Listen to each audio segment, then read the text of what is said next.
lose all sense of reality and enter another world. Remember, do not underestimate the power of PlayStation. Beyond. What's up, everybody? Welcome to Podcast Beyond, episode 365. I am one of your hosts, Greg Miller, alongside He Only Does Everything, Colin Moriarty. It's good to see you. It does me good to see you today. Good. Does me good to see you, old friend, as we ride through these dark alleys. In the ever-rotating third chair, no one. Because, Colin, we have two very special guests this week. We do. Number one, Nick. Can't you see? No. Number one, Nick from PlayStation's here to talk all about Freedom Wars, right. The upcoming Vita game you and I are very excited about. Yes. You're going to throw him some hard questions. Then at the very end, for Ryan's wrap-up, a special performance by MegaRan. Yeah, it's rapper. Very Random. cool. Very cool. He's an amazing man. Raheem comes in with a Famicom. You'll see in a second. He plays the songs, he sings, he raps. It's amazing. Yeah. It's very cool. It was the coolest, I think the coolest Ryan's wrap-up yet, and we've had some pretty cool Ryan's wrap-ups. We've had really cool ones. Colin, how you doing? I'm okay. It's been a week. It has been a week. It has definitely been a week, and it's Tuesday, which is always never a good sign. No. Always never. Always never. Is it always a good sign, or is it never a good sign? I would say it's always. It could go either way. That's the problem. Always, never. It's always. Hashtag never. It could just be right in the middle there. It could be either one of those. You think hashtags would work if you combine them, but you don't put the hashtag in front? You put Colin hashtag Greg, and it's all one word. Like hashtag spelled out? Yeah. No, just the number sign in there. No. Remember when people use the pound sign for stuff? Yeah. And they called it the pound sign. Now they have to say the hashtag sign. Yeah, it's a hashtag. Yeah. That's weird. Someone somewhere removed the because dial the number now, then press pound. Trying to record over here. Yeah. Oh, should we stop? No. Okay. I thought it was just here for backup. That thing's been recording fine. I use the camera audio because that's what it's all about. It's weird. This is a 3-part podcast for us. This is the final part, but it's the main part of the show. This is the final part? Yeah. This is the final part we have to record for this show. Oh, but I it's the main part of the show. This is the first part of the show, though. It's the first part of the show, but timeline-wise for the listener at home right now, or the viewer, they don't understand what's happening. No, I don't really understand what's happening. No, you and I changes of clothes, and there's different days of the week this was filmed on. It's true. We just ate a umami burger. I had an umami burger. It's good. Oh, that place is awesome. I do like umami. It's very expensive, but it's worth it. I think you're getting a quality burger. I miss Burger Joint. Burger Joint sucks compared to umami. No wonder Umami took that place over. Burger Joint's a whack. Burger Joint's a burger you could eat every day. Umami's a burger you can only eat once in a great while because they're so rich. They are rich. Yeah. Well, it's been a good show. All right, everybody. This has been Ryan's. Let's begin the show. It's Podcast Beyond. Internet's number one PlayStation podcast. IGN's PlayStation podcast comes out every Tuesday as an MP3, every Wednesday as a video, usually, unless something horribly goes wrong.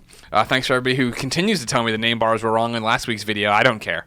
This is too much work to go back and fix it. I tried to fix it an hour and a half into processing. The thing died. I was like, well, I don't care. I don't care. This isn't enough. Jared Petty is Ryan McCaffrey, and you're Brian Altano, or vice versa. Whatever. Who the hell cares? What's in a name? That's what. Exactly. What is in a name? Yeah. Let's begin the show with what is and forever will be the Roper Report. Time for some news. There are only 5 items on the list. A short baker's dozen today. And I think this might be one of the shortest, but not the shortest Roper Report ever. There's just not that much going on. It's kind of weird. Everybody's getting their games out. Yeah, but Freedom Wars is finally coming out. Yeah, Minecraft Vita is out. Yeah. The big hitters are done. This holiday season's almost over. Yeah, I'm excited. Yeah, I'm excited for everyone to hear the Freedom Wars interview as well. Because the countdown is on. Only minutes. I like doing the, they used to make fun of pilots doing that. We're gonna be cruising at a. Yeah, first of all, why do I care? Yeah. This is your pilot speaking. We're at 35,000 feet. Look to your left New York. See Mount Rushmore. It was weird when I flew back from the Comic-Con. This first time the pilot never said a goddamn thing to anyone except for. We're going down. Flight attendants, please prepare for takeoff. And then flight attendants, please prepare for landing. That was it. That was fucking literally it. Sorry, I cursed. Oh, where was it? I didn't even catch it. Yeah, it was just right around there. All right, you ready to go, Greg? I'm ready. Number 1. And by the way, I do this because I can't print for some reason anymore. Yeah, Number 1. It's going around the office. I had to get mine fixed. Rafi came over and fixed it. Yeah, he's good. He's a good man. Shout out to Rafi. I'm going to turn it like this so I can actually read it. All right. Number 1, the American sales charts are in for September of 2014. Don't be confused. It always takes a little bit of time. It is indeed October right now. Yeah. For the 9th month in a row, PlayStation 4 was the best-selling console in the country. Dang. On the back of Destiny's release. Destiny helped PS4 triple its sales month over month. 8 of the 10 top-selling games in the country were on PlayStation platforms. Destiny, which was at number 1. And interestingly, Destiny sold best on Xbox One. I don't know if you saw that. I didn't. So if people read the MPDs... Destiny sold best on Xbox One? Yeah, but follow me. Okay. So if people read the MPDs, they'll know, and they're veterans of reading it, they'll know that it'll say Destiny, and then I'll have parentheses, and I'll have all of the platforms it's on. In the order they're in. But yes, that is the secret of the MPD. The platforms are presented in the order they sold in, best to worst. And Xbox One was first. But that doesn't take into account the bundles. Ah, so that's where they got you, the PlayStation 4 white bundle. 8 of the 10 best-selling games for PlayStation platforms: Destiny, Madden, NFL 15, FIFA 15, Middle-earth: Shadow of Mordor, NHL 15, Minecraft, Disney Infinity 2.0, and Diablo 3: Reaper of Souls. Oh, look at Diablo 3. I think the other two were Smash Brothers and Sims 4. Okay. Those were the other two that were not on PlayStation. Number 2. Sony has further detailed its upcoming massive firmware update 2.0 for PS4. We already know much of what the firmware will do, including bringing in theme support, allowing direct video capture uploading to YouTube, and new friend-finding options. But we also learned that we could listen to music in MP3 format as well as other formats via a USB-connected drive and send your saves and other game data between your PS4 and a USB-connected drive. So that's pretty cool. Yes. You can do it with screens and video, too. Right. New voice commands will be available for PlayStation Camera. New search and organizational options will be available when searching through streams. The extremely busy PS4 content area will be decluttered and cleaned up, thank God. And perhaps most interestingly, a new option will be placed in the PlayStation Store for PS Plus users that will easily and quickly let them add free games to their download list with a simple press of the button. What a nightmare it is right now trying to download a PlayStation Plus game. Because it assumes you want it, and then it sends it, Well, it's like you go to the store, you're like, oh, what? Yeah, PlayStation Plus. What's new this month? And you click on the PlayStation Plus thing, and it's like, do you want to buy it for $3, $6, or $12? I'm like, no, I want the games. Yeah, that's exactly what happened to me when I was looking for Dust and Elysian Tale. I had to manually search for the game. Yeah. Because I went to PlayStation Plus, I went to free games, and it just wasn't there. I was like, all right, well, that's good.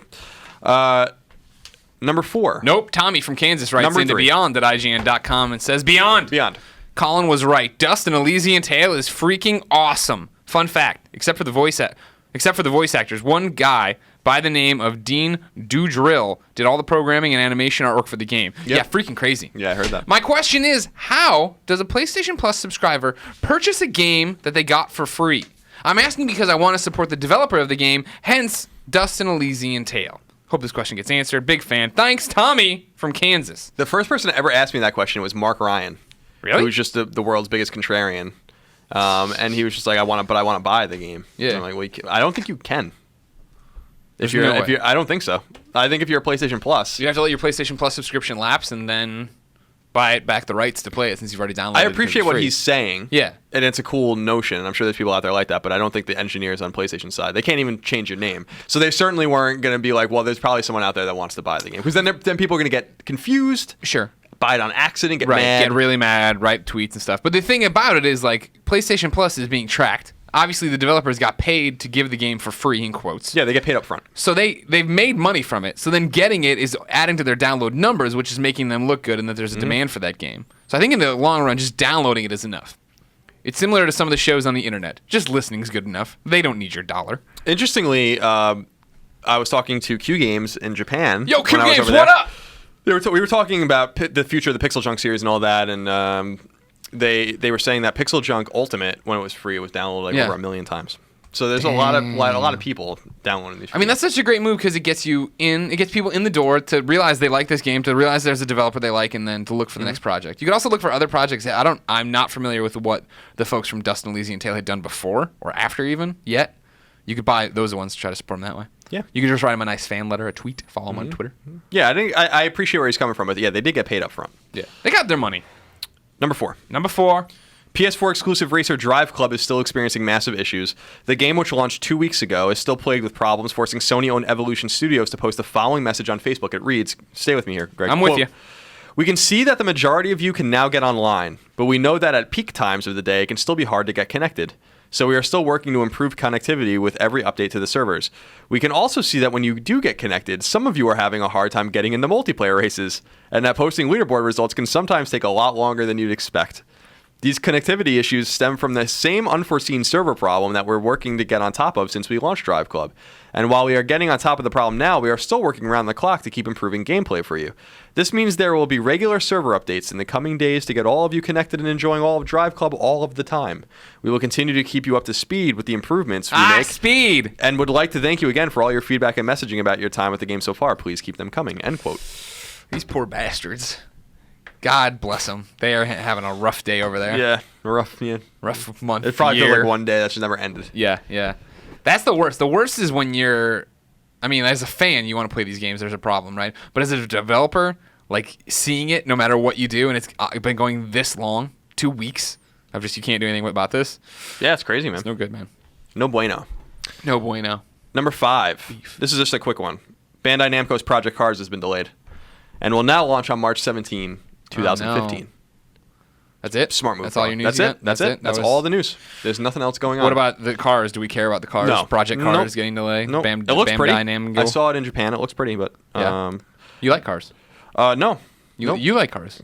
You ride in them once in a while. I ride in them. Yeah. You appreciate the horseless carriage. Yeah.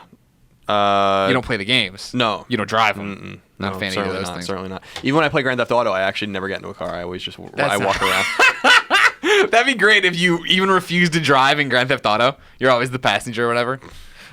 Just take taxis everywhere. Yeah, I got 2 things to add to the Roper Report. You ready? Okay. Oh, I missed things? No, these are like, inside Beyond things. The first comes from Max. He says Beyond. Beyond. He then says, I'm Max. Hello, PSN, Max. Crazy Max. One word spelled with an I. After last week's podcast, I feel the need wait. Crazy Max spelt with an I? Yeah, instead of a Y.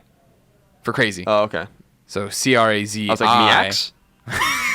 I was like, did you see there was a thing going around today on the internet of a guy at Starbucks who said my name's Mark with a C, and so they just wrote Kark. Crazy Max says, after last week's podcast, I feel the need to let Colin know that he is not alone on his controller dilemma. Remember last week you're talking about you suddenly switched in your head from inverted to non-inverted, and you don't know what to do with it. Max says, I had the same problem when I played The Walking Dead Season 1. After a while, my brain just magically gained the ability to play on normal instead of inverted. Resistance Burning Skies was the game that made me learn how to strafe with the left stick because I had no choice, and now I can strafe with the left or right stick. Don't worry, Colin. Our brains were designed to adapt, so level up your brain. Been listening since 138. Level up my brain. Third time writing Max. Thanks, Max. Thanks. Yeah, I got a lot of feedback from people. A lot of you wrote into Beyond. One guy telling me that it's due to a mental illness I have, but everyone else it's possible. Everyone else was like, no, this happens. This happened to me too. It was not uncommon. I don't feel alone anymore. So thank you for that. Have you accepted that you're not normal? Or are you gonna try to force yourself to be inverted again? No, I want to be inverted. Come on, man. Just don't make no sense. Stick in the back of the head. Stick in the back of the head. Push down. That doesn't make any sense. Why would anyone have a stick in the back of the head? Why would you fly an airplane like that then if it doesn't make any sense? It's a good point. That is also, airplanes are stupid. So there you go. We have fixed that too. If one of the airplane pilots that you're on the plane with isn't playing his plane inverted, you're going to be in a lot of trouble. I'm telling you what, man. You can tell. You can tell that we're doing a different kind of podcast today. Because I'm definitely not on it. I'm not on looking for the curse words. You and I are just having a casual fireside chat here, which hasn't come to Beyond in a long time. Nope. Their next item on the Roper Report, making a 7 Baker dozen. This comes from Zach Childress, International Playboy. Childress. It's Childress. International Playboy. Zach Childress, International Playboy, says Beyond. Beyond. Hey, longtime listener since Podcast Beyond episode 120, but have never written into you guys. But I had to write in when I heard Colin was coming to my hometown, Louisville, Kentucky. Louisville. I never get the chance to ever go to some of the events you guys go out and do, but would love the chance to meet someone I've been listening to forever and maybe show some of the cool stuff about Louisville, not just bourbon. Now, I'm going to tack that on as well to Michael, also from Louisville, Kentucky. And yeah, I'm going to keep saying Louisville. I'm from the rest of the world says Louisville. You guys got to Louisville confirm. Slugger. Louisville Slugger. Greg Colin, they have a rotating third chair Beyond. Beyond. Being a huge fan of the show, I couldn't help but get optimistic when I heard on episode 364 that the Beyond crew would be taking a vacation to my hometown. Remember, of course, Colin turned 30 for his 30th birthday bonanza. We're going on a bourbon tasting boy ride. Boy ride. I was trying to get to another B. I couldn't think. It's the boy ride's fine. Colin's 30th birthday bash bourbon drinking boy ride is what I got. Yep. That's all it is. I'm totally fine with it being a boy ride. I don't know what that means, but it's you, me, Sin, and Charles. It sounds boy a little riding perverted, out there. It's gonna be great. Nah, we mean it in the nice sense of boys. Michael continues. I was born and raised in Louisville, Kentucky, and I must say that the bourbon tour is an excellent choice for a vacation. I wouldn't want to intrude, but seeing how Greg finds it impossible to, quote, just eat a meal, I was wondering if us Louisvillians could be lucky enough to partake in a Beyond breakfast, lunch, dinner, or snack. Thanks for hosting my favorite podcast, Beyond. Michael and Zach, go f*** yourselves. All you motherfuckers on Twitter want to throw it in my face every time I say I'm doing anything on there. That, oh, man. You can't just have a meal. You can't just have a meal. You can't just have a Twitch stream. You can't just... No, we're not going to come see you in Louisville now. Damn. This is what you've done. It's called the chilling effect, and you've all done it. You've won. I won't do any meet and greets anywhere I go anymore. Wow. How does that feel? Wow. That's You're not true. hurting your brand, Greg. No. And no, but my not answer, true. my answer to that is this is going to be a private trip. Right. Now, if it was just Greg and I'd say, of course, we'll come hang out with you. But it's like, girlfriends are involved and people that are not in this industry. Right. It's Yeah, this is a different service. this is kind of, we appreciate because a lot of people have reached out about this. We very much appreciate you guys. But yeah, we're going to kekeep this one private and on the DL. But if you see us, you can stalk around. say hi. You can stalk around Louisville. And come around Louisville. And see if you can find us. Yeah, of course, I'll never stop the meet and greets. I'm doing one in Columbia next week. Columbia, Jesus Missouri. Christ. I'm targeting Thursday, the 30th. You're the worst. October 30th. You just are said one you'd of the do worst. it. You just said you'd do it. I know, but you just can't stop. But you can't stop. I never even That's how started. much these people mean to me, I never Colin. even started. I'm sorry that they mean jack to you. Let me That's write not that true. cursor down. That's not true. Apparently they do. No, You can't no. even come out of your hidey hole to come say hello. Hidey hole?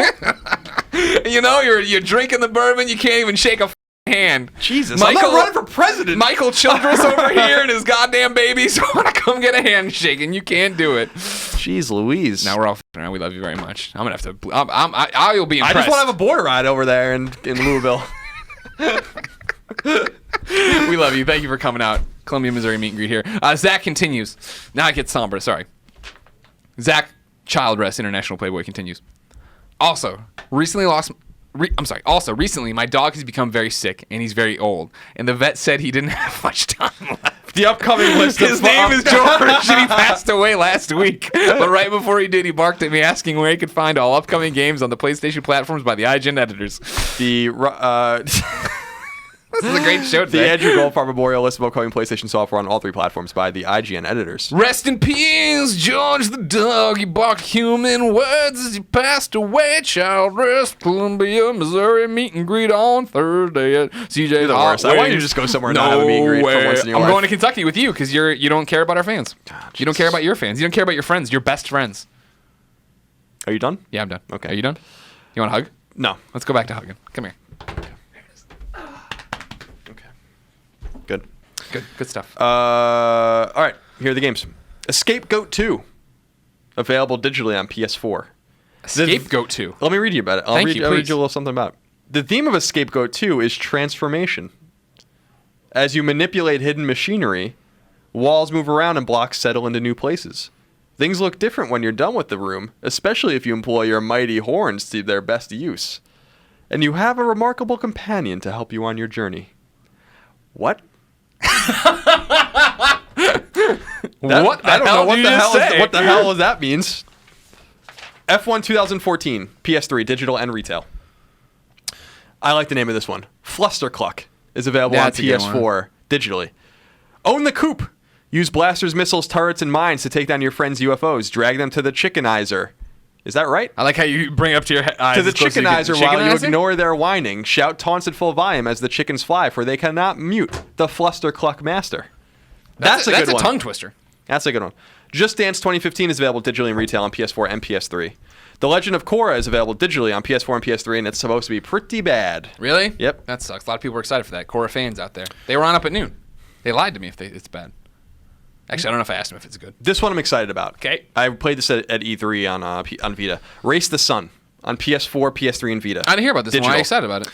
You are a solar-powered craft, Greg. Okay. The sun is your death timer. Hurtle towards the sunset at breakneck speed in a futile race against time. Delay the inevitable by catching speed boosts which reverse the setting sun, if only for a moment.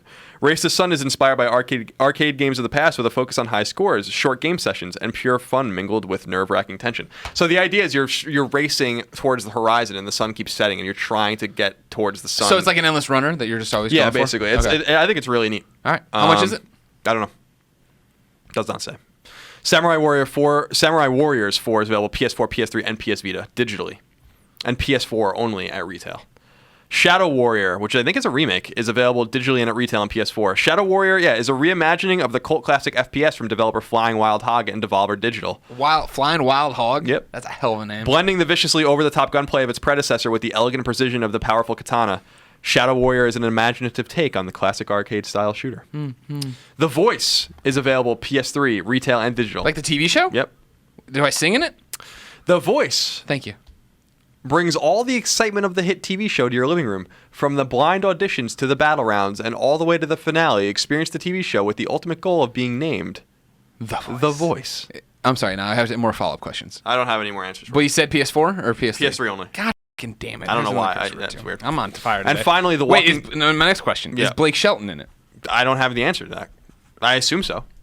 Really? You think they can afford Christina Aguilera?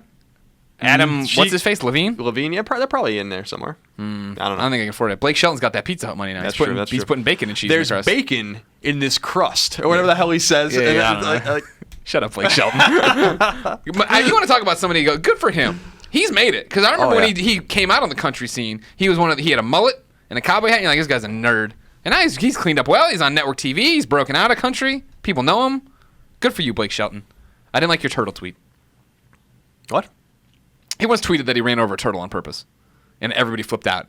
But then his manager had to come out and say he wasn't even driving that day. He was in an airplane or whatever. And so then it's just like, well, why would you even just randomly tweet that you ran over a turtle? That's weird. He's a weird guy. And finally, The Walking Dead Season 2 is available on PS4, digitally and at retail. I believe it's already on Vita and PS3. Woo! Greg, The Walking Dead Season 2, Yeah. a 5-part game series that continues the story of Clementine, a young girl orphaned by the undead apocalypse. Yeah. That sentence doesn't make any sense. Left to fend for herself, she has been forced to learn how to survive in a world gone mad. Let me read you the first sentence again. Thank you. The Walking Dead Season 2, a 5-part game series that continues the story of Clementine, a young girl orphaned by the undead apocalypse. Shouldn't it be The Walking Dead Season 2 is a 5-part game series that continues the story of Yeah, Clementine? it should be. Yeah. There should be a verb in there. Thanks a lot, It's a Clements. passive verb, but it should I blame still be a verb. Clements. You blame Clements? I blame Clements. Yeah, I'm sure it is his fault.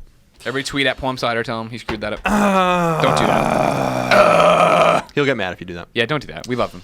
Love him too, everybody. That's it. Some good games, out there in the wild right now. It's a good time right now. I got to play The Evil Within. Now, some people have been asking me on Twitter, what do you think of The Evil Within? Have you played 'cause The you Evil were all Within? you were all big talk There's last just week. no time to play it. I have no time to play a goddamn thing. Ever. And I'm getting really tired of it. But you know what I do have time to play? Tales of Hearts R, which I started playing this weekend. Okay. And it's redacted. Are you reviewing that? Yeah. Okay, that makes more sense why you're playing it. These are the sacrifices you have to give. It's very redacted right now. Okay. But we get Freedom Wars, and we'll be dealing with that. And that's the end of it. Freedom Wars comes out. We retire. We have Minecraft Vita. We got Freedom Wars Vita. We won't need other games. Nope. That's it. the end. That's it. It's the pinnacle of video that's games. all video games we need. Yeah. Sorry, Lego Batman. You were late to the party. Video games have been perfected. Bring the real Lego Batman to Vita. That also true. Another great point. They'll never I'm do sure that. the Vita would smoke and explode if you tried to. No. Put the giant open world of Lego Batman on that Vita. If the unfinished Swan can run on Vita, sir, then certainly Lego Batman 3 can run on it. Colin. Yes. We're talking right now about the golden age of video games we live in. One of the big parts, of course, is Freedom Wars Yes. coming out. Vita is a big part of that golden age. It is. And that's why Freedom Wars, Nick, PlayStation, is our topic of the week. Yes. Colin, Yes. you've brought me a very special guest I today. have. Just to talk about our most anticipated PlayStation Vita game that comes out next week, Freedom Wars. Yes. We're very stoked about it. I'm excited about it. I'll be in Missouri with no consoles. It'll be my only respite for video games. Your only lifeline to the outside world. Yeah, exactly. Yeah. Ladies and gentlemen, joining us right now, Nick Accordino. Hey, Nick. Beyond. Beyond. Oh, look at you! You're a pro. You know what that's to do. nice. It's, Very we nice. get these characters in here. They don't know what they're doing. You're like, yeah, Troy Baker, you make me sick. Get out of here. I've told you this before. I was listening to this back when Chris Roper was doing the Roper Report. Wow, that's old. You're old. Old. That's OG. Jeez, man. You were in high school probably when that was happening. Actually, I was working at a dead-end job in Cleveland, Ohio. What was your dead end job? Writing about dirt and gravel. That's And- not true. Yeah, it's very true. What was the Dirt and Gravel Insider? What was it? It was the Dirt and Gravel Construction Aggregates, as they like to call it, industry report. Yes. That's awesome. Yes. That must have been fun. Listening to you guys and all sorts of people at, One Up doing podcasts. and Never heard of them. Yeah, right? I mean, I heard they were something at some point. Sure. but, Yeah. I'm sure um, somebody else bought them though and and just made them into something better. wanting all my life to be in the gaming industry. And a couple years later, here I am. So how did you? You're a producer at PlayStation. I'm a producer, yes. So how did you go from gravel to being a And producer dirt at PlayStation? and mud and all that. Well, it's kind of funny. Back a couple of my friends used to work at 1UP and the EGM offices back in the day. And then Did you know Dan Shu? What? Did you know Dan Shu? I didn't know Dan Shu very well. Okay. But you knew of him? Know of him, yes. But Adonis. Nick Sutner and Shane Bettenhausen and some of those guys who I'm sure. Now I you're see familiar how with. you got your there's job the at connection. PlayStation. There you go, the mafia. Anyway, my wife wanted to go to grad school, so I asked her to look on the West Coast. She got in at UCLA, and I said, well, I'm going to try to network in, and I got in, luckily, with a little help from some friends, and here I am. Nice, Cool, man. So for the kids at home, either watching or listening right now, Yep. what does a producer at PlayStation do? Like, what is your actual job? What's It your depends on if you're first party or third party, or just kind of what you're involved with. Uh-huh. I'm part of ISD, which is the International Software Development Team. It sounds really impressive. It's fun. So my job is basically to take all the games we make overseas, so Europe and Japan, and get them out over here in SCEA. Make sure they're localized correctly, try to help coordinate all of the marketing and the PR, and basically be a member of that overseas studio for SCEA. Gotcha. So for Freedom Wars, I try to help out the team. That's a collaboration with a bunch of guys over there. For NAC, I was helping out the NAC team get everything ready for launch over here, since NAC launched before everything, or before it did in Japan at least. Right. And yeah, so that's my job. I'm constantly doing lots of things at once, and making sure the team is happy. So Okay. Now here's the you speak Japanese, I right? do. Now here's the common theme that I didn't realize until, because the first game I worked with Nick on was NAC on PS4. And that's when we met. We started working together, and then his next game was Freedom Wars, and I made the connection at E3 when we played it for the first time, when he started just randomly speaking Japanese to the guys, I guess, from Studio Japan. That's when you're like, you might know Japanese. I was like, oh well, that's why they have you on the Studio Japan games, Yeah. and I That's how had you no networked idea in. that you spoke Japanese. You lived there for a while, right? yeah, I studied over there my junior year in college, and then I've just been speaking it ever since. Is that how you got the gravel job too? Well, actually, it's kind of sad, because my resume said international studies. That was my major in school, and so they were like, "Oh, we have international reports that we do, so you can have the international report on dirt and gravel and rocks and all that kind of crap." So, yeah, great job industry. And you out said in there, konnichiwa. Yeah, yeah. And they they're like, "Oh, they all sir." looked puzzled at you for a second, and they're like, And they're I like, guess, oh, you speak Japanese. sumimasen. Colin. Yes. Start talking about Freedom Wars. Freedom Wars. All right, so first of all, we're very excited about this game. Our Very audience excited. is very excited about this game too. We're getting a lot of tweets about it, a lot of messages, a lot of emails. So for the people that don't understand Freedom Wars out there, maybe they don't own a Vita or they're not intimately engaged in that Vita ecosystem. Can you explain kind of on a high end what Freedom Wars is all about? Sure. So you can think of Freedom Wars as like a pretty awesome third-person hunting type game. So if you're familiar with games like Monster Hunter or Tokiden or God Eater or any of those type of games that involve 4 people taking on huge enemies, online, offline, and kind of exploring a pretty cool dystopian world, that's what Freedom Wars is. So differences is that unlike other games where you're just hunting with blades and big swords and hammers, we have all sorts of guns and bazookas and all sorts of cool things. And the Thorn. And the Thorn, which lets you fly around the environments and hack off enemies. I mean, I sell it this way. I go, all right, if I'm talking to a comic book fan, especially, it's easy. I'm like, it's the Suicide Squad story, Yep. right? You all have this amount of time on your head, and you're also trying to go out on these suicide missions, so you get your sentence down, so you get to be a free person. Sure. You got the Thorn like Spider-Man, so you attack Yeah. with and do a billion things, but you get to shoot around the environment I with like it, this, and then yeah. you can combine Monster Hunter with that. Yeah. And it's set in again, this goes back. Colin knows me well. He knows me so well, and he knows that Touching my Brillo head. That's what I do. It's rough today. I like it. I've touched. You will let me shave it. It's the 3rd time. I don't need to shave it. Nick, do you like it when he shaves his head? I haven't been around long enough to really make a Don't. comment on The that. answer is no. You don't. So just stick with me for it. No, my problem always with I used to review Monster Hunter and do Sure. different things with it for IGN, and I enjoyed it fine, but it was one of those. It's very much in that fantasy element that I have a hard time getting into. Sure. When we're talking about present to far-flung future fantasy, like robots and monsters and aliens coming out, that I can get behind easier than it's like I'm fighting a dragon and I'm cooking on a wood fire spit. And I'm like, nah, I don't like this at all. You making fun of Dragon's Crown? So Yeah, a little tasty. bit of slimes happening there too. Make fun of a Vanillaware game. That's a bold move. So I guess you've already kind of named some of the things that set Freedom Wars apart Yeah. from some of these Monster Hunter games. Yep. Would you say that the verticality that you mentioned with the Thorn is kind of one of those major things about being able to kind of explore both yeah. axes of the environment as opposed to just running around? Absolutely. Like that Thorn's a big game changer, I think. Not only does it let you, jump around the environments, latch onto enemies, pull yourself up to them and start hacking away at them, but it lets you move around the environment more quickly. You can use it to just skip along the ground more quickly if you want to. You can use it to pick up items. You can use it to resurrect your friends. You can use it to do all sorts of stuff. So if you like those grappling hook mechanics, if you like having a lot more freedom and going, kind of, I say Attack on Titan style on some of these bigger bosses, like that's what it's all about. So definitely, yeah, when you see us advertise the game and showing trailers, you see us using that thorn all the time for all sorts of stuff. So yeah, huge difference maker, I think. We're told we might get to play it today. Maybe we might finally be able to play. Have you been game. A good boy? I don't. You tell me, because I started off really nice with both of you, and I'm looking at the PR guy off camera when I was like, "Hey guys, what's happening?" And then it started to get the mean, threatening tweets, and that's when it got darker. My question is, when we started in the beginning, how badly are we gonna get our teeth kicked in? Is there a huge learning curve? Is it gonna be really punishing? No, not at all. I'd say if anything, the end of the game gets a little bit tougher. But by that point, you should completely understand how everything works. Sure. A lot of mechanics involved, but no, it's gonna be pretty nice to you when you start off the game. And, okay. You'll go through a few missions, there's a couple training missions you'll go through, and then it'll all open up and you'll get access to everything. I wouldn't be worried about doing anything. If you're worried about playing the game by yourself, offline without people, not a problem. Yeah, I mean that's how I'm gonna play the game. Yeah. We live in the same house. Let's just play while we watch football and hang out. Yeah, we'll see. Yeah, not a problem. There's a few missions you'll have to do by yourself, but by and large, most of them involve you with a team of 3 other people. And I should mention that every player has an accessory, which is kind of like an AI companion. So you're constantly taking teams of 8 characters into battle with you. So you always have a team at your side. Even if you're playing solo. Even if you're playing solo, yeah. Does it get different if Colin and I do team up? Do the enemies get tougher or something along those lines? Or no, when you go online, the difficulty that you'll face online is the same as offline, pretty much.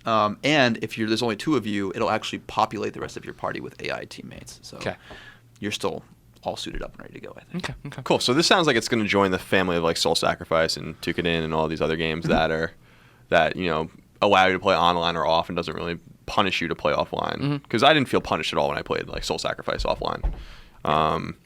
So that's pretty exciting. Now I'm most curious about now that we are almost about to play the game. We played it pretty extensively when you were here last month. Sure. I got my teeth kicked in, hence the questions. Yeah, well, it was you hard, dropped us into a way far-flung enemy, giant monsters popping up. I believed in you. Well, that was your mistake. Yeah, don't believe in Greg. I'm most curious about the collaboration, which I think is probably more poignant and understood by the Japanese gamer in terms of Japan Studio with Shift and Dimps making this game together. Can you explain how those 3 teams kind of collaborated on this, and maybe what those other 2 teams are known for? Sure. Well, I've said this before some other places, but our producer for the game has produced stuff like Patapon. So if we have Patapon fans in the house, you'll see. You have one. Greg's huge in some sensibility there. The director of the game is from Dimps, and he actually directed Street Fighter 4. So they've been behind.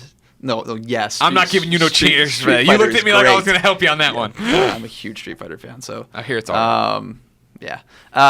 So some really cool, like that team has worked on a ton of different portable titles, everything from like Sonic Advance, like all the way forward to, you can see their list online. I don't have to explain it to you. Yeah. But then Shift is responsible for the design of the game.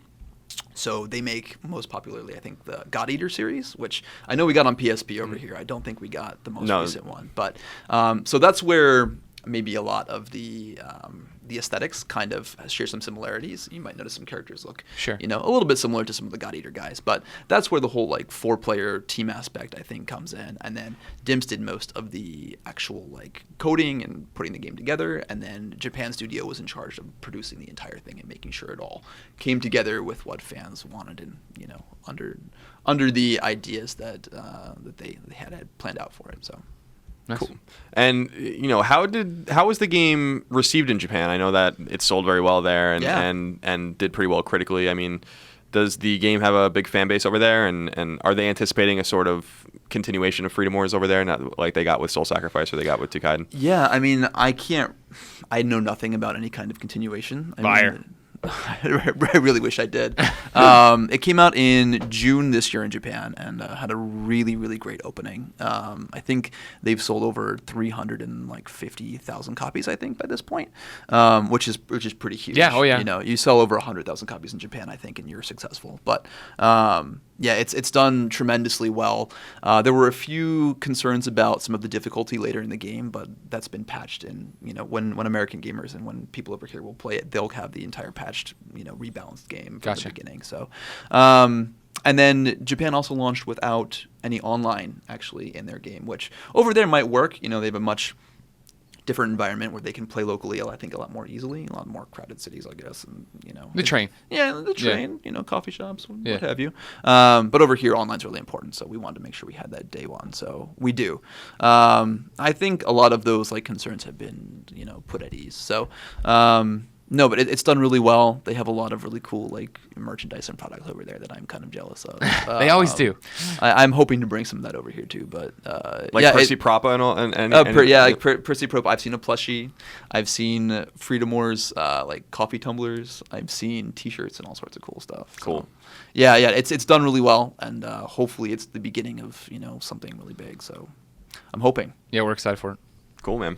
Tell me a little bit about this Percy character. It's very cute. Yes. Kind of reminds me a little bit of Monokuma from Danganronpa. God. Yeah. It's like Podcast Beyond 7 in a row of a mention of this Danganronpa bear. That's one of my obsessions. Danganronpa is fantastic if you haven't played it. Yeah, it's awesome. I've tried. I keep falling asleep. Oh, hey. But I play it on a plane. That's the problem. Does Street Fighter put you to sleep too? Well, yeah, that puts me to tears. I don't understand what's happening. Well, so tell me a little bit about this character, this cute character, that how he kind of fits in, because he's kind of he definitely is contrasts with the entire look of the game. Right. So the thing about Freedom Wars is that you're constantly being watched. It's a dystopian society, kind of like Big Brother 1984. Someone's always watching you, right? Sure. So he's the messenger from the Panopticon, which is your city-state that you live in. And every time you get a mission or you're actually leveling up your social standing, so the game structure is that you'll be moving up through the Panopticon and actually getting different jail cells as you go through. Hot. You are a sinner. You are a prisoner. He's the one that's going to be telling you if you graduated up until the next social ranking. We call them codes. So you'll be going from code 1 all the way up to code 7, code 8. And he'll be the one delivering all these messages to you, telling you what you've done wrong, and just kind of playing with you here and there. And he'll be chiming in to tell you funny messages here and there too. So he's supposed to be the one cheering you on, being your little cheerleader. But obviously he's evil. He's just there to put you at a false sense of ease and security. So.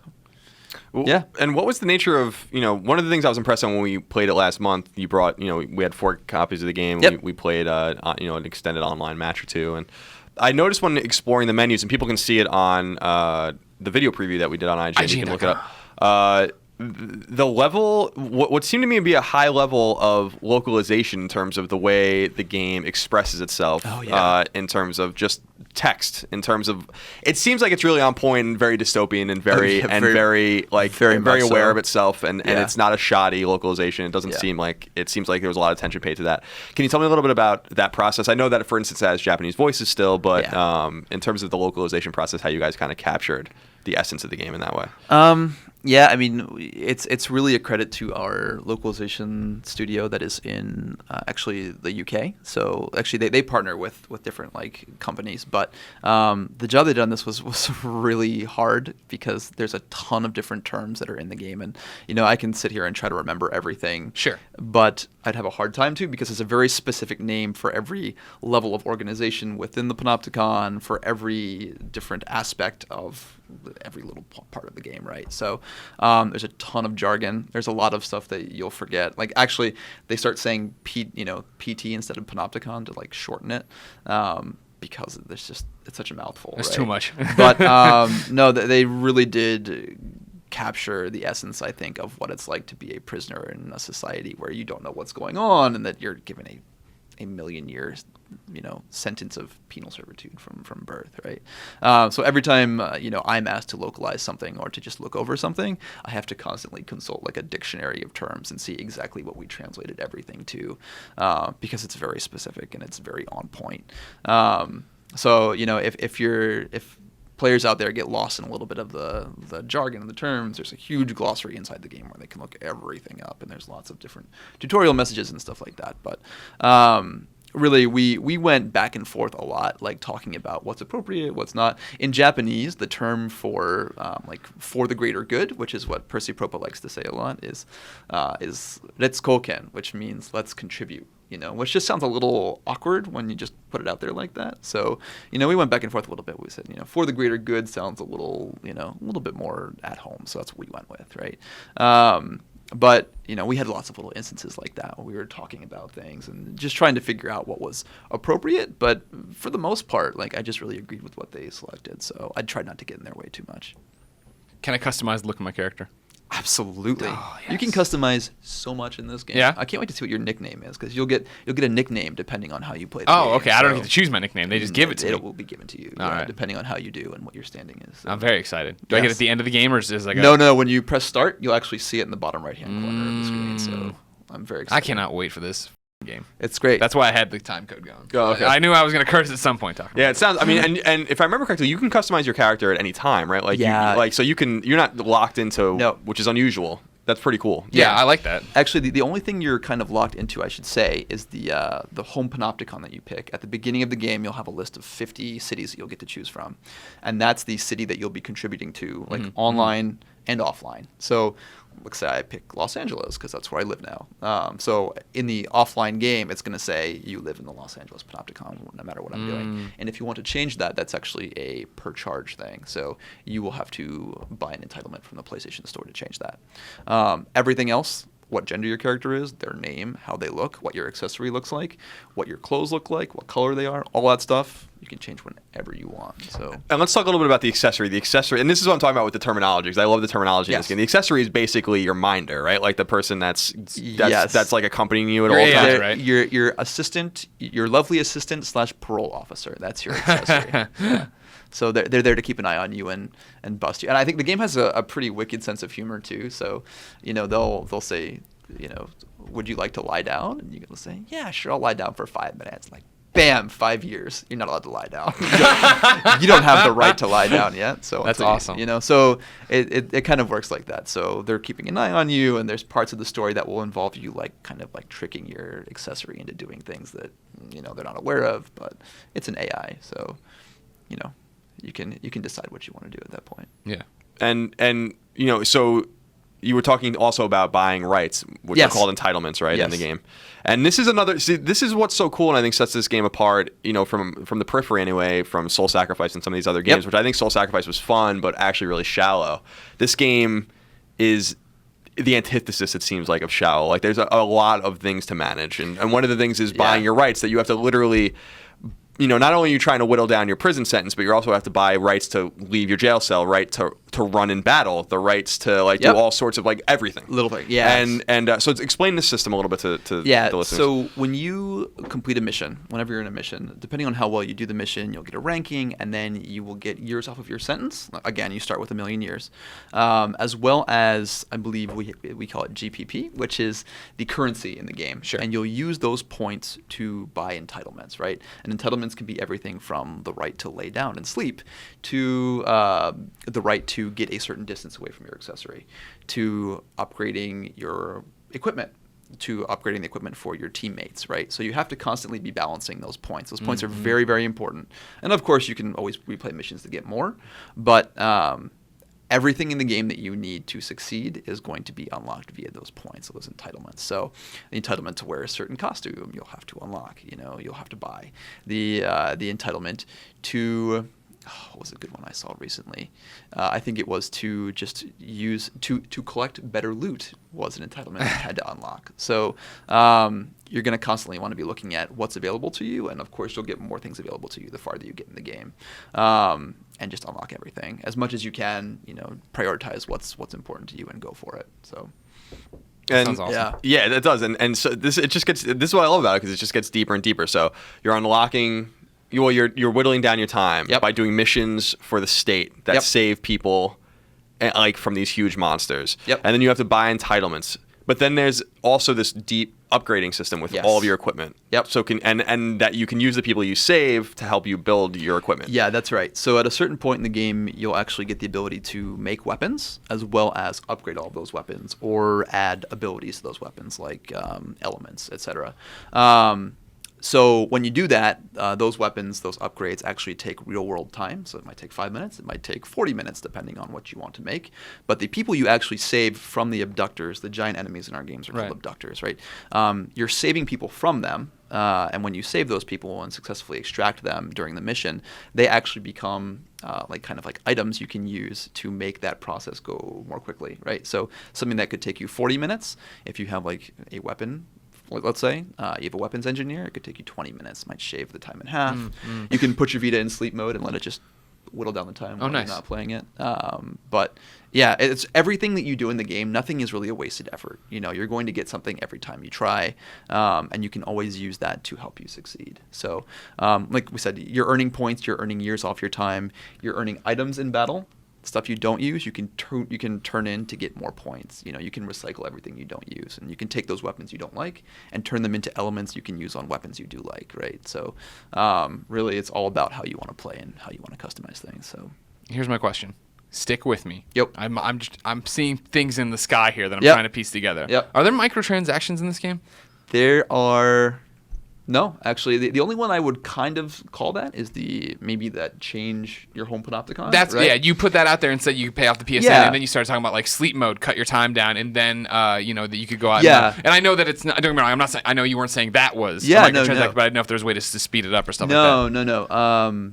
Really, the only reason that is a for-pay service is because that has to do with the online ranking system. Sure. And there are certain trophies attached to how you're doing, and the matches you complete online and stuff like that. And well, tell me more about that. Hold on. Now you're making me worry. Yeah. What? Oh no, yeah, you'll be fine, but you have to complete a few matches and do a few. Oh, that's fine, but I don't have to if I pick a weird city. It's not like 400 matches need. All right, great. No. But the online aspect and this whole Panopticon versus Panopticon war, because basically it's a post-apocalyptic, society, right? So these Panopticons are at war with each other. We're kind of emulating that on the online side. Cool. So the Panopticon you belong to is constantly going to be shown to you. You're going to see where it ranks on this league of Panopticons, and we don't want people switching, willy-nilly. So it kind of sounds like Dead Nation in a way, not just country by country where it shows you the zombies that you killed and all those sorts of stuff. Seems like a little like it's not super essential. It's just kind of another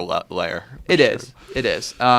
It's kind of cool though, because you can attack other Panopticons and bring down their ranking, or you can team up with people and try to lift yours up as well. That's my question, Colin. What Panopticon are you going to assign yourself to? New York. You are going to New York. Okay. Yeah. Okay. That I can confirm that is a Panopticon that you can choose. I'm sure. 50 cities. I hope you have New York. 50 global cities. Oh. So a little bit tougher there. Okay. So you can do Oslo probably if you wanted to, or I'm probably gonna do Chicago. Chicago. Okay. I feel like San Francisco's gonna do well though. Yeah, probably. A lot of video game players around here. Absolutely. Maybe you want to be attached to them. You I see them doubt on Columbia, Nier every once in Missouri a is while. gonna do that well. So I'm not gonna I'm look for Columbia's Columbia, even Missouri on it. All right, so kind of a more hard question. I'm interested in how you kind of deal with this. Yep. We've been talking a lot on Beyond about AAA games on Vita. Sure. I would consider Freedom War as a AAA game. Thank you. I would as well. And is there an expectation that this game is going to do well with the Vita audience, or is there an expectation that you guys have internally that this game is going to come out and kind of light a fire for you guys to get more of these kinds of games on Vita? Because a lot of people are afraid, and I think maybe rightfully so, that this might be the last internal AAA game on Vita. Well, certainly when the game was being created, and Yoshizawa-san, who's our producer for the game, again, the producer on Panopticon, has publicly stated many times that he really wanted this game to, really help boost, the Vita just in the eyes of gamers everywhere, right? And really to be a big smash hit. And I think it's done certainly very, very well. From an SCEA perspective, we're just trying to help out the game in our territory as much as we possibly can. I think the game's certainly been successful, so our job over here is just to try and make it be as successful as possible.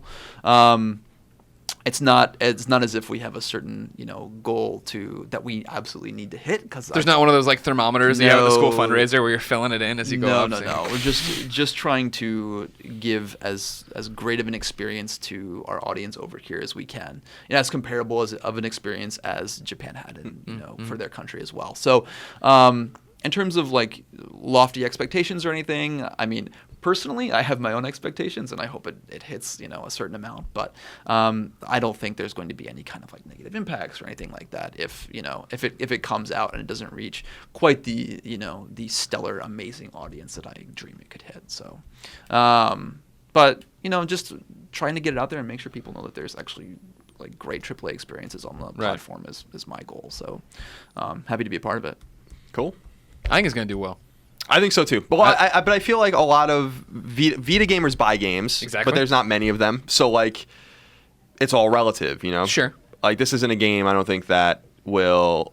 It's not like Uncharted in the sense that like this might be a game that people are like, well, that's the game I'm waiting for. Sure. I think if you own a Vita, you're already attached enough to where if this game sounds awesome. Right. You're going to pick it up. Right. I hope so. We thought long and hard about putting it out retail versus digital, and I was fighting really hard for retail because the AAA game, right? I want people to see this in stores. Yeah.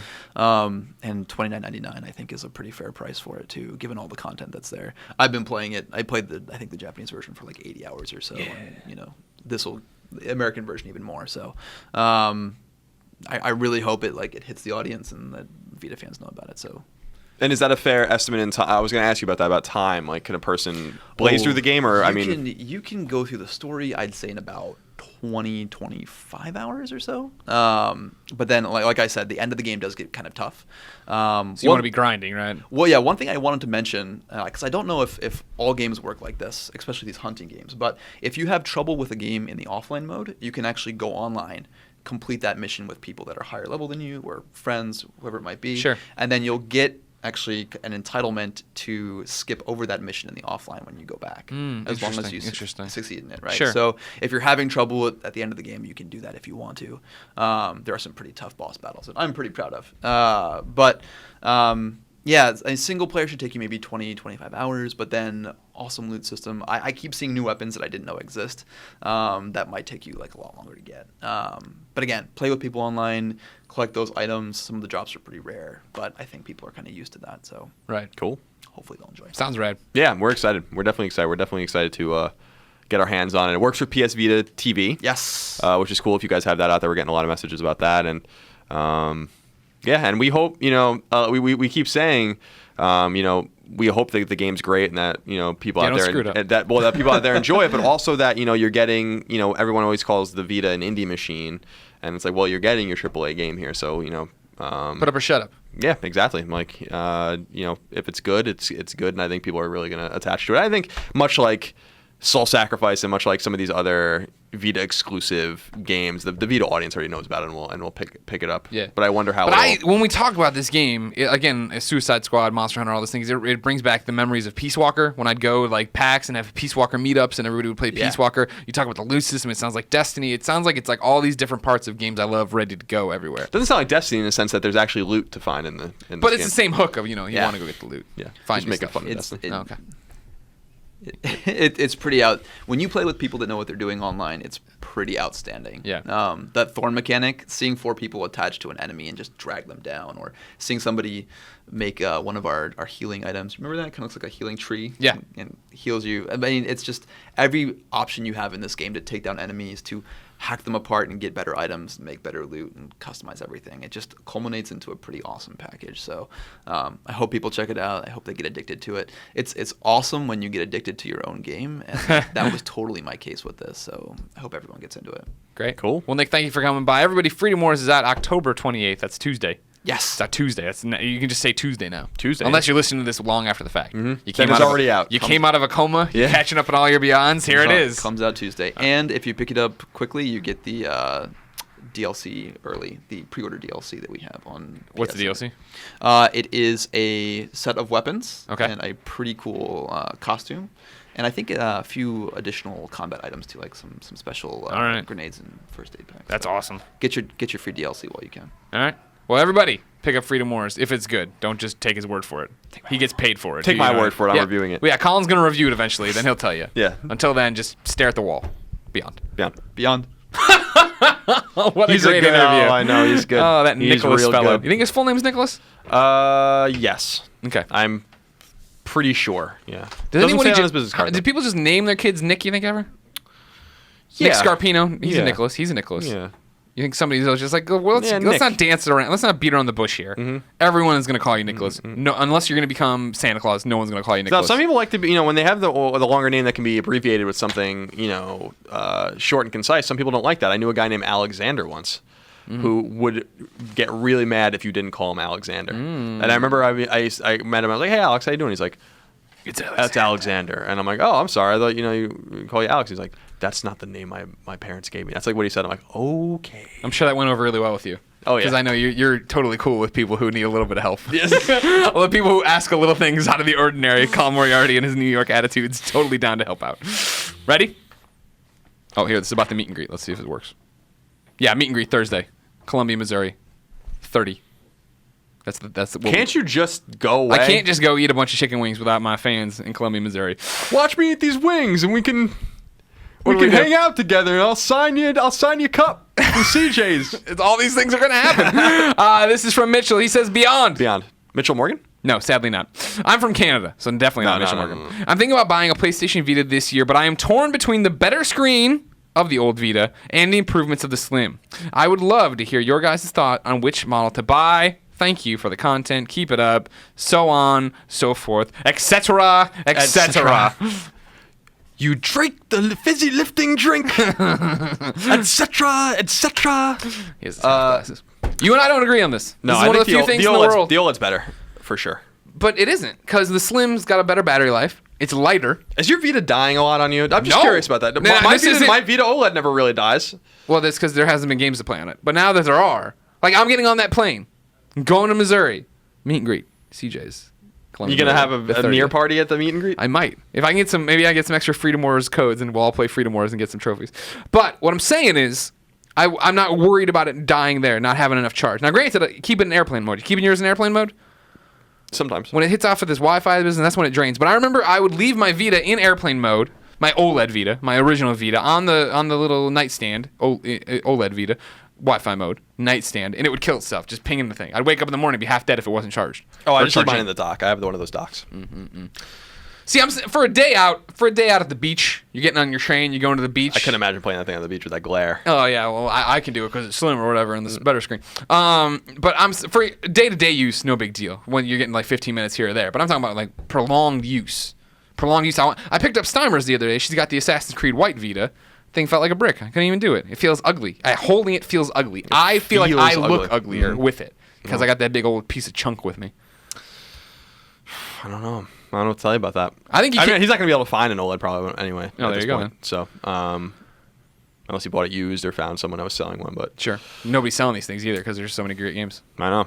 It's hard. Got to play Freedom Wars. Yeah. And Danganronpa with the teddy bear of death. This is a great year for Vita. Monocumba. Monocumba. The funny is sometimes I don't know where the joke Where the stops joke begins. and the truth yeah, begins. yeah. Where I like, if I had to, can I get Monokuma's name right on the real get-go, or am I gonna just screw up? I love my Slim. I loved my Fat Vita too until I got the Slim. But the Slim for me, I love the color of it because I have the pink one from Japan. I have the memory card. I'm totally in love with my Vita right now. Someone did something really nifty with their Vita, and they tweeted me about it. Was it like sex stuff? No. We were watching football this Sunday, and someone tweeted at me that he was using his PS4 Sunday Ticket app to play to watch something on TV and then transmit the game to his Vita, which I thought was transmit the football game to his Vita from using Sunday Ticket. So he remote plays the Vita to the PlayStation 4, open Sunday Ticket, and then cool. watch something else on the TV. Pretty cool. Yeah, that's cool. Or to have two games going on at the same time. Yeah, exactly. Watch the local game and the Sunday Ticket. Pretty cool. Yeah. Yeah. I missed the Sunday Ticket app on the PlayStation. Yeah, I'm not about to pay another $100 to use it. By the way, the NFL can honest to God go itself. I don't care about you. Don't even blur that one out. I have to. Because these guys make so much money. God bless them, you know. Yeah. But they have the Capitalism. nerve to charge you more to watch it on your console. bring everybody it's up to speed. already $200. To bring everybody up to speed this time around, Colin and I, me to a lesser extent, I'm just cutting you a check, but you took on the brunt of you got the NFL Sunday Ticket. But when we came It down, paid off really well because the Jets are 1-6. But I'll still watch every game. of course, depending on which one you get, it's $200 just to get it to watch it on every device you own except your game consoles. And if you want your game consoles, it's like another $100. It's like, you out of What your the hell? mind? Come on. And then the NFL, you know, there's been a rumor for a long time, you know, I don't know how substantial it is, but that Google was like in the running to get the NFL Sunday ticket. And I bet you they would have made it free, by the way. Is that if they over did with? it. No, so DirecTV button it back DirecTV up? re-signed God dang. for like 7 more years. And I'm like, why are you why does the NFL want to keep this dying company alive? Yeah. You know? By the way, what was interesting was that I think AT&T bought DirecTV, and the deal was contingent on renewing the NFL Sunday ticket because DirecTV is useless. The only thing that they have is the Sunday ticket. Right. And I don't understand why do they want to isolate their fans from watching their games? Get, you know, higher ad revenue and all those kinds of things, or make it a little cheaper. Like, I just bought the NHL Center Ice package this year to watch the Islanders, and it's $150 for 82 games. Yeah. You know? Like, Demand isn't as high for that. I think it's really taking advantage of people at this point. Sure. Like, I love the NFL. I watch, as you know, I watch 5 games a week. Mm-hmm. The 10 o'clock, the 1 o'clock, the Sunday night, the Monday night, and the Thursday night. I watch every one of them. And I would watch more if you made it easier for me to watch more. Yeah. And you would get higher ad revenue. And I'd gladly pay you $200 a year if I can watch it anywhere and it worked. It also doesn't work. You know, like, it's just, I'm so mad about that. That they keep, like, that NFL didn't listen to anyone. You know, they it don't was care. like, They want the money. Like Goodell. yeah, I mean, I don't blame them for wanting the money, but like, why not just have Sunday ticket everywhere? Why can't you buy games a la carte? That'd be awesome. Like, I'm sure I actually think if they were like, oh, game's $20 a piece. Yeah. You know, so figure out your schedule when they're playing on, you know, prime time or they're playing, you know, and work it out. And then maybe you make more, maybe you make less. If you're a fan of the Bills, you're probably going to pay for a lot more than if you're a fan of the Packers that are on all the time or at flex games and stuff like that. I don't know, man. Most Beyond people don't care about this, but What was your favorite moment from the games yesterday? from Sunday. Yeah. Well, you watched Monday night's game. Monday night game was better. The Texans let that 13-0 lead. I'm afraid you can't tell me because you don't have the express written consent of the NFL. Oh, you can't give any. You is can't that what give you're trying to any. do? You can't give any accounts. I love Dave. that. No, That give cracks no us accounts. that cracks Tell us no every time. one that you're even here. If you're a Podcast Beyond fan who doesn't care about sports, thanks for sticking with us. But yeah, at every NFL game, there's a part where an announcer tells you that you can't talk about this game unless you have their express written consent. But honest to God, the best game of I think was the Rams Seahawks game. Oh, with all that crazy stuff? Dude, the fake punt pass, and then that whacked out punt return. Oh man, I'll tell you what. Mark from England writes in and says, Beyond. Beyond. Hi, Greg, Colin, Brian, Marty, Jared, Justin, Dan, Ryan, Mitch, Naomi, and anyone else who may or may not be in the ever-rotating third chair. I have gotten into a habit, maybe a bad one, of boycotting games if they aren't on PlayStation or if I think the Platinum will be too difficult. Good for you. Do you do the same? Principle. I stay clear of games like Bayonetta 2 on other consoles, and I don't replay PlayStation classics like Final Fantasy VII or Metal Gear Solid because they won't add to my trophy count. Am I missing out? Keep up all the great work. A heartfelt Beyond. Mark from England. King1802. Yeah, I mean, you're definitely missing out on games. We've been there, Colin. You and I've been there for sure. Where I was like, I want to play this game, but it's like, it doesn't.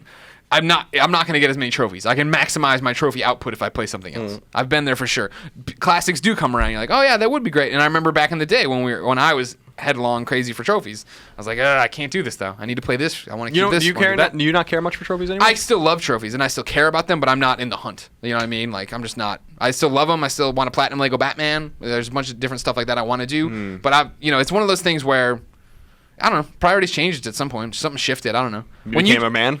No, I don't think that. I don't like that because that's an insult to what we do. But like when you took over, when you took over PlayStation, and then I started playing more stuff or being more diverse or getting around or doing whatever you want to call it, like, and you passed me, like, and when we were on the same team, going back and forth trading the level count, that made sense. And then once you passed me, I was like, yeah, go Colin. You take that mantle. And now you're crazy about it. Like into the sunset. Ride into the sunset. Yeah, I'm definitely not as crazy about it as I used to be either. I'm just more. You're crazy on another level. Yeah, I'm just more focused on like when I play a game, I want to get the trophies, but I'm not playing games for trophies. Yeah, if that makes any sense. Yeah, it does make sense. Well, first of all, I'm sick of this Bayonetta 2 argument. I understand why people are upset that Bayonetta 2 is on Wii U. I'm sure Platinum is probably upset that Bayonetta is on Wii 2 because no one's going to play it. But they got paid, I'm sure, up front. They made their money. And Bayonetta 2 would not exist if Nintendo didn't pay for it. So, like, the game exists, and if you really want to play it that bad, then go play it on the Wii U. Like, what's the big deal? Yeah. You know? Like, it's supposed to be an excellent game. And I'm just sick of that argument because I don't think people seem to realize that game exists simply because Nintendo funded it. So why the hell would it be on PlayStation? Yeah. You know, I mean, let them have their games. That's easy for us to say because we have access to every console. But I remember, when you are just PlayStation, or in my case, when you were just Sega, and something came out and it was just for SNES or whatever, you're like, God damn it. Yeah, I know. I understand why people are upset about it in that sense, but the game literally wouldn't exist at all. So just pretend it doesn't exist. Because it's not coming to any other platform. I can't imagine Nintendo's gonna suddenly be like, all right, well, we'll just release it on everything else now. Yeah, here you go, everybody. So yeah, but boycotting games, if the trophies are too hard, blah blah blah. There's great PS1 classics you should definitely play without the trophies. It's like when we have PSP and the games would come out. You'd play Third Birthday, or you'd play Tactics Ogre, like these games. Corpse Party, games that came out that didn't, obviously late games that didn't come, obviously have trophies.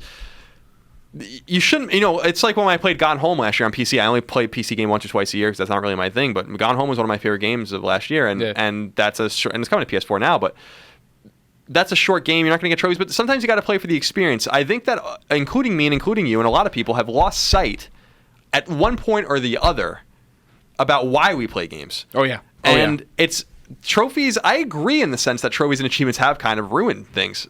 I wasn't a completionist at all when I was a kid unless I really liked the game. Yeah. I wouldn't play on the hardest difficulty setting unless I really liked the game.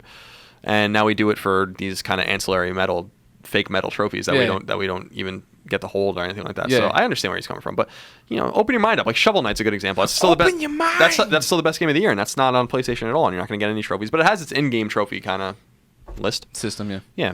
I'm with you. Which is lame, but I think you're missing stuff, Mark. I don't think you're wrong. I've been there. Colin's been there. Mm-hmm. One day you'll grow out of it, even though you won't grow out of games. That sounds weird to say.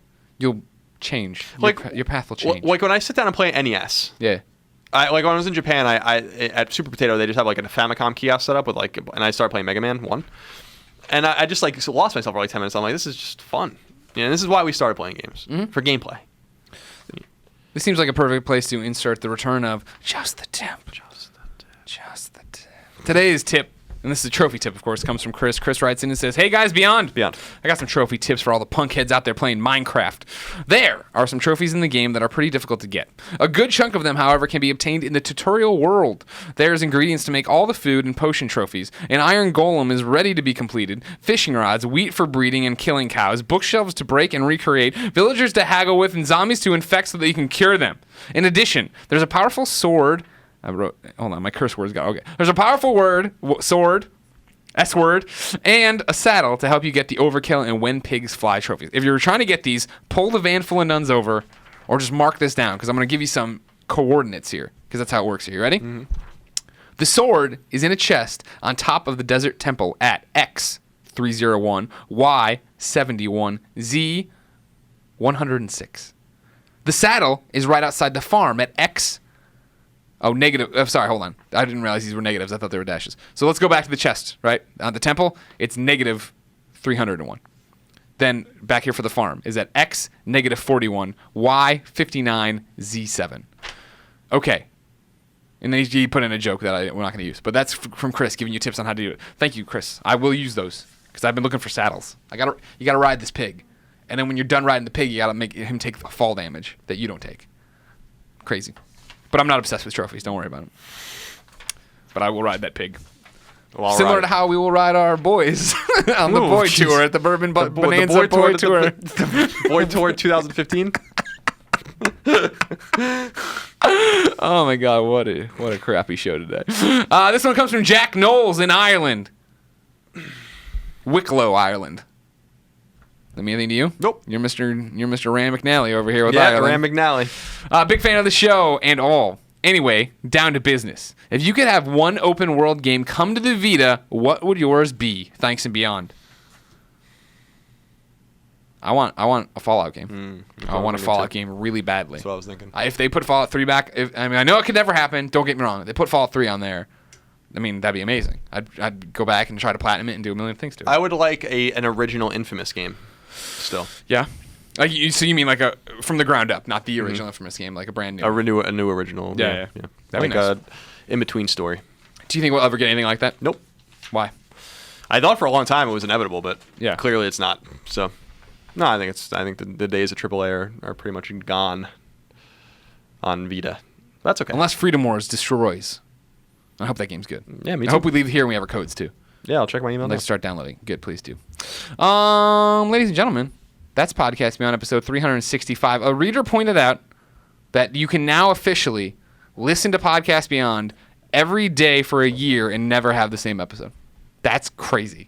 This is a long-running podcast show. It's crazy and it's a little sad, but it's Why good. is it sad? We've just been talking about PlayStation? just Going whatever back, the hell talking it is about we've been Lair, talking about. Yeah. when we're going to get Gran Turismo 4, all these dumb things. Gran Turismo 4. No, we never talked about that. Ladies and gentlemen, Podcast Beyond, of course, is IGN's PlayStation podcast, the number one PlayStation podcast on the internet. Each and every Tuesday, we post the MP3. Each and every Wednesday, we post the video version on ign.com and youtube.com/IGN.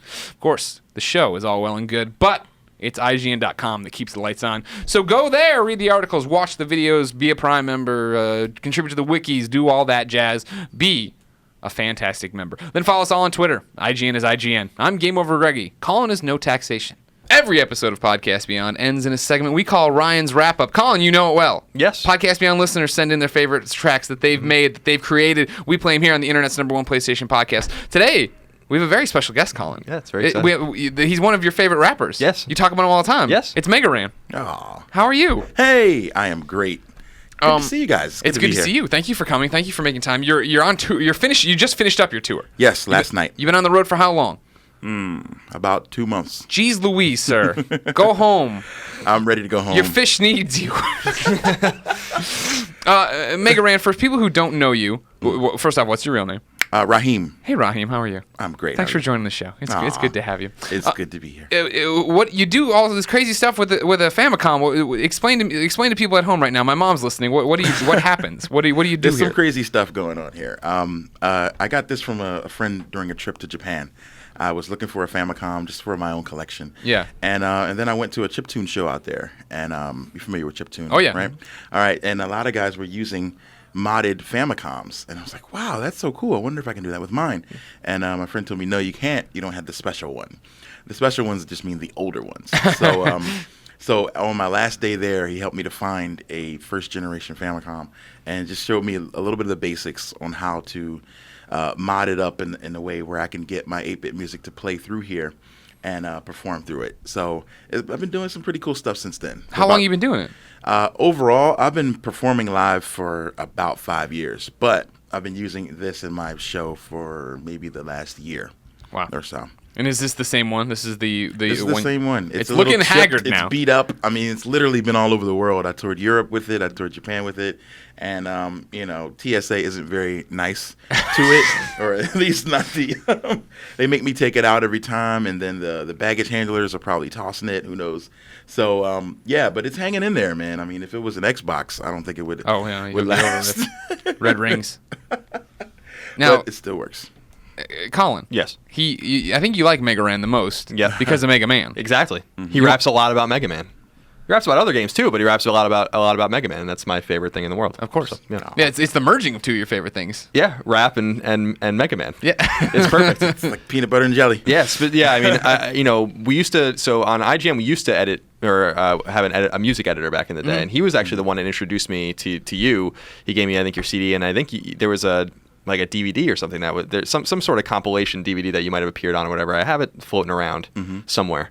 And I started listening to it. I ripped it to my computer, and then I've tweeted at you a few times, and I've started discovering things and going on YouTube and finding all that stuff. So there's a lot of cool stuff, and I love, especially because Mega Man 1 through 6 and then 9 and 10 are really the essential Mega Man games, and this is a lot of what you pull off of. It makes me very happy as a fan. Also, the music, because the Capcom music of this time, this golden era, is also awesome. So adding some beats to it and some raps to it is perfect. So how do you get away with using game music and not getting arrested? Well, here's the funny thing.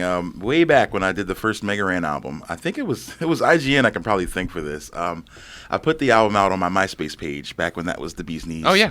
And I put the album out, and I was really afraid of like a lawsuit. So I created a separate account and put it out under MegaRan instead of Random, which was what I was going by at that time. And so the album was called MegaRan. And then somehow it pops up on IGN, and then I get an email that same day from Capcom. I have to cue the dun dun dun. Hold on. He's got it ready. That's what went down. I got an email with the big C, and I was just like, whoa. And I think the guy who got it got the email to me was Seth Killian. Oh yeah, Seth. We know, Seth friend of the is show, friend of Podcast Beyond. super great guy, and he was really nice. He's like, so we want to talk to you about this Mega Man album, and I'm like, how did you guys find out about this? And then he's like, don't worry, this isn't a cease and desist. And I'm like, wow, okay. So he's like, yeah, we've been playing it in the office. We really love it. It's positive. It's clean. It's well done. It's Mega Man's 20th anniversary. Like, this is totally awesome and perfect. So I think Comic-Con was maybe a month from then, and they were like, so why don't you come out to Comic-Con? And I'm like, the Comic-Con? Are you serious? And so that was my first time going to San Diego Comic-Con, and they had this cool area set up for me. They had a time where I would autograph, and like they treated me like a star, and they're like, you don't understand, like people love this on the internet. And I was like, what? No way. No way. That was probably when I discovered the power and speed of the internet. And after that, it was a movie, a film called Second Skin that was about like video game addiction and things, something I know nothing about. Sure. But they loved the song I did called Grow Up, which uses the Woodman theme, and they wanted to use it as a final credits theme or whatever. And I'm like, I don't think you can do that because I don't own this stuff. And so they were like, we're going to try to get you a license. I was like, what the heck is a license? So their lawyer contacted Seth and contacted Capcom. And like 2 months later, I get this email that says, and I'll never forget the title, Capcom's blessing for MegaRan. And then in the email was a full license to use Capcom's music samples, things like that, for $0. It was an amazing moment. And so since then, me and Capcom had a really cool relationship. That's awesome. Cool.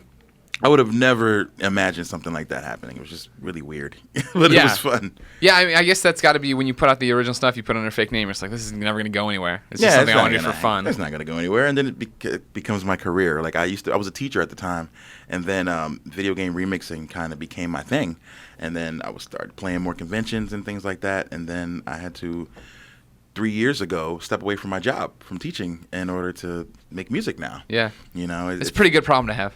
Yeah, I'd say so. So you're going to play us a track here in a second. I am. What before we get into all that, where can people find you? Are you still touring? Next album? What are the next steps for people to go consume all your music? Oh man, this tour is over now. So, but I am working on some new albums, new projects. I'll be dropping occasional free songs on MegaRan.com.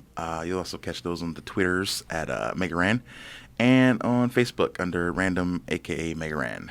Now, we covered this, you and me personally, off camera. Instagram, he's not MegaRan. There's a girl who does not like being tagged in the MegaRan Instagram. Do not tag MegaRan on Instagram. She's very angry. She's not willing to budge at all. We've been there.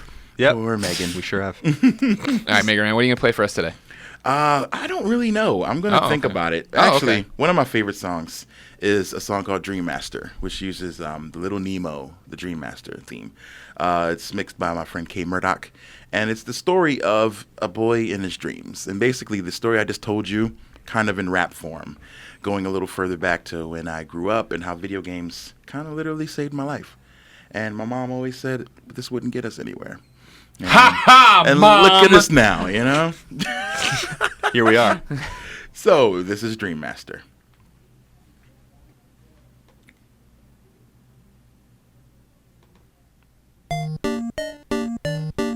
As I said, this is a story about a boy in his dreams and how you never know when things can come true. So this has a crazy chorus on it, and I'm going to need you guys to help me out with it. Okay. And We're here during setup. I knew to mute it when you came on. Now I'm unmuting him. All right, you we're here for can't the mute chorus. it. All right. I'm going to say, hey, hey. You say, all right. Hey, hey, all right. Hey, hey, All right. Hey, hey, All right. hey, hey. All right. Yeah, once upon a time, before beats and the rhymes, and before there was ever any random, there was a boy in the hood who always did good. The bullies of the block couldn't stand him. And on Christmas and birthdays, he got mad presents, so many he didn't know what to play with. He had Transformers, He-Man, Ninja Turtles, Star Wars, but the G.I. Joes were his favorite. And he was so creative that if they didn't make the toy liked, he decided to create it. He put Storm Shadow's legs on Snake Eye's body, then they popped, but then he duct taped it. He made spaceships, while the big kids hung out on the block playing hide and seek and riding bikes. They used to try to get involved, but they told him get lost, and that's when they started getting high at night. Now I heard he made a friend that was nerdy as him, when he had about all he could withstand. He collected comics, cards, studied, and knew the Star Wars script like the back of his hand. And in school he made A's and B's, and teachers complimented his amazing feats. And all the while he wondered, if I'm so amazing, geez, why does nobody want to play with me? He said, hey, hey, alright. Yeah, hey, hey, Alright. yeah, hey, hey, Alright. yeah, hey, hey, Alright. Say hey, hey, Alright. hey, hey, Alright. hey, hey, Alright. hey, hey, Alright. So to say this kid looked funny in school, that would be a colossal understatement. He had high water pants and Coke bottle frames and a mouthful of orthodontic braces. His first girlfriend was named Christina Perez. He took her everywhere. Now the boy is so cool, but she dated him on a dare and left him standing there without a clue. Man, kids can be so cruel.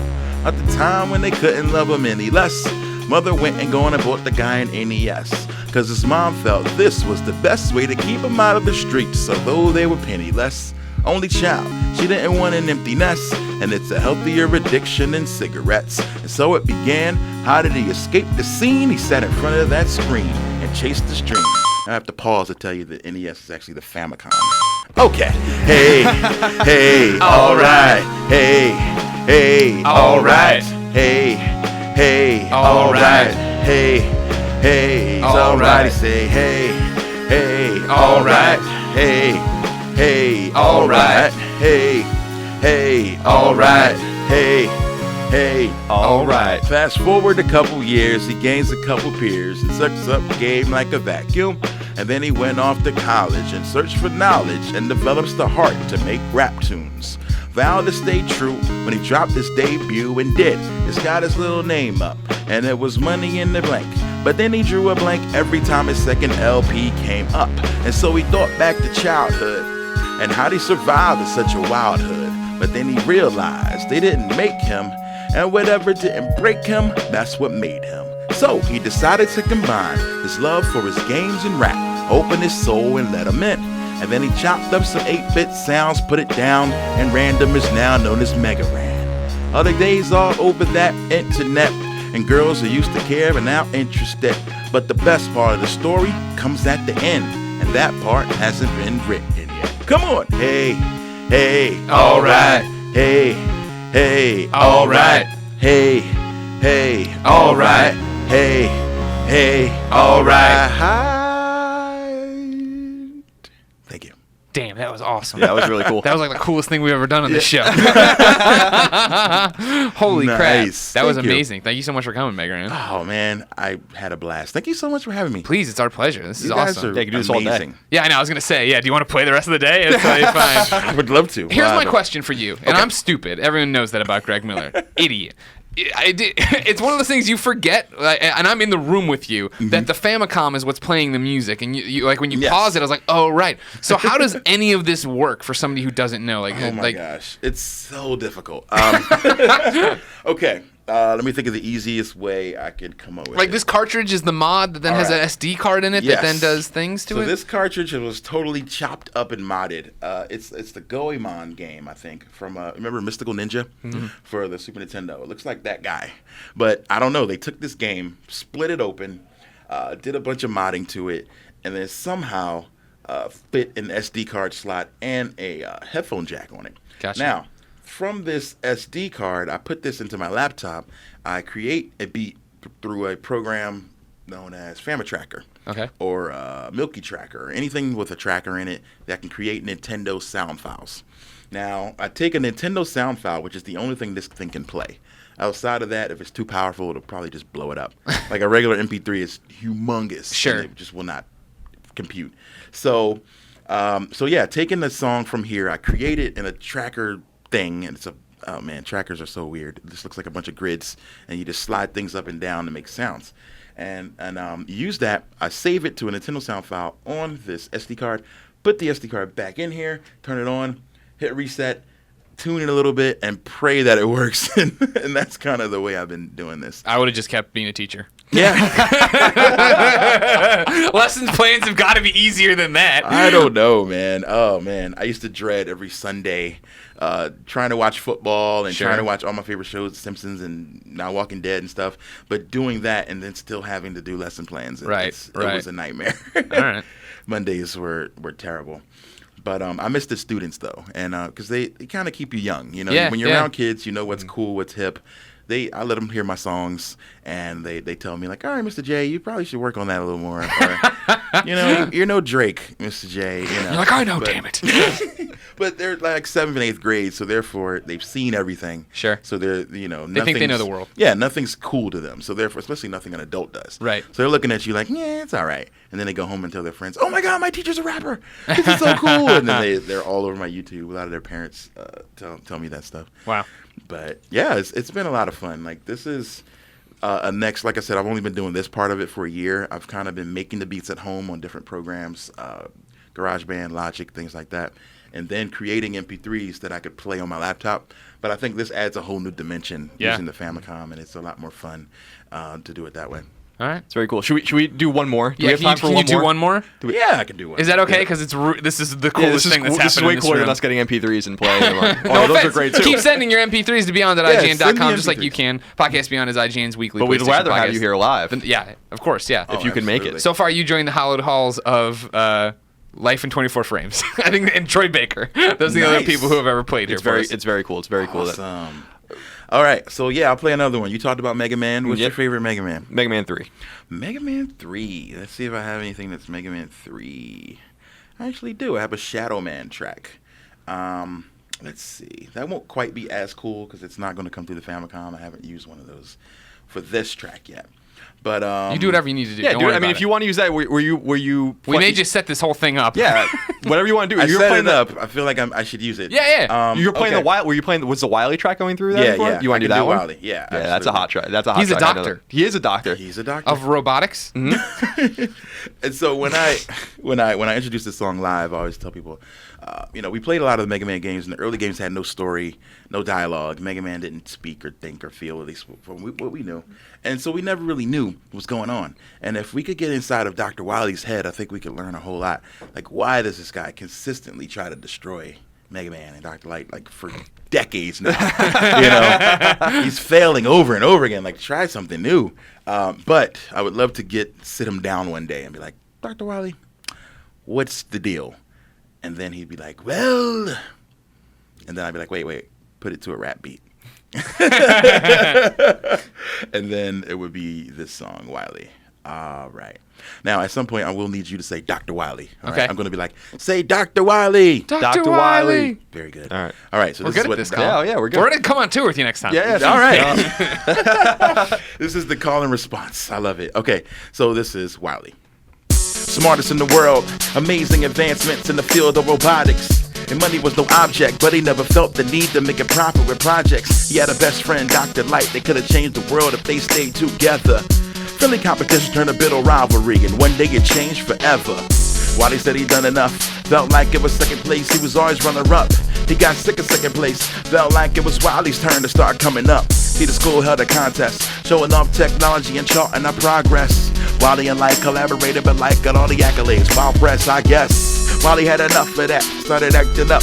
His acting stuff, and though his act was tough, we weren't buying it, but this was the beginning of a mad scientist who might win some, but he just lost one. Light kept building, awards got one, a table for one, just not fun, so he built a robot to call his son Rock, named for his love for music. Lab assistant who fetched his toolkits. Teenage boy, clumsy, clueless, always amusing, but that was the blueprint. Didn't want Rock to be all alone, so he built another robot named Roll, and life was grand, but little did they know Wally was coming back for everything he was owed. Say Dr. Wily! Dr. Wily. Dr. Wily! Dr. Wily. Say Dr. Wily! Dr. Wily. Dr. Wily! Dr. Wily. Yeah, I'm taking over. Nothing can stop me. It's Doc Wiley. Do not try me. It's Doc Wiley. Once again, say Dr. Wiley. Dr. Wiley. Dr. Wiley. Dr. Wiley. Say Dr. Wiley. Dr. Wiley. Dr. Wiley. Dr. Wiley. Yeah, I'm taking over. Nothing can stop me. Doc Wiley. Do not try me. It's Doc Wiley. Do not try me.